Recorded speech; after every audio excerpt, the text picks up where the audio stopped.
భారతదేశంలో 1931 జనాభా లెక్కల ఆధారంగా జాతి లక్షణాల డేటాను సేకరించింది ఎవరు? బిఎస్ గుహ. బిఎస్ గుహ వర్గీకరణ ప్రకారం భారతదేశంలో ఎన్ని రకాల జాతి సమూహాలు ఉన్నాయి? 6 ప్రధాన జాతులు. భారతదేశంలో అత్యంత ప్రాచీనమైన జాతిగా దేనిని పరిగణిస్తారు? నెగ్రిటోలు. అండమాన్ నికోబార్ దీవులు, కేరళలోని క్యాడర్లు, పులయన్లు ఏ జాతికి చెందినవారు? నెగ్రిటోలు. సింధు నాగరికతను నిర్మించిన వారు ఏ జాతికి చెందినవారు? మధ్యధరా జాతి. పంజాబీలు, రాజపుత్రులు మరియు కాశ్మీరీ బ్రాహ్మణులలో ఏ జాతి లక్షణాలు ఎక్కువ కనిపిస్తాయి? Indo Aryan. ఈశాన్య భారతదేశంలో గిరిజన తెగలు ఏ జాతికి చెందినవారు? మంగోలాయిడ్లు. దక్షిణ భారతదేశంలోని ప్రజలు మరియు మధ్య భారత గిరిజనులు ప్రధానంగా ఏ జాతికి చెందినవారు? Proto Australoid.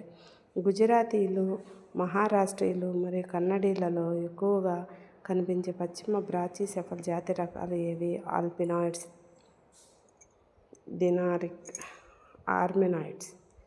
నార్దిక్ జాతి ప్రజలు ఎక్కువగా ఏ ప్రాంతాలలో నివసిస్తారు? ఉత్తర భారతదేశం.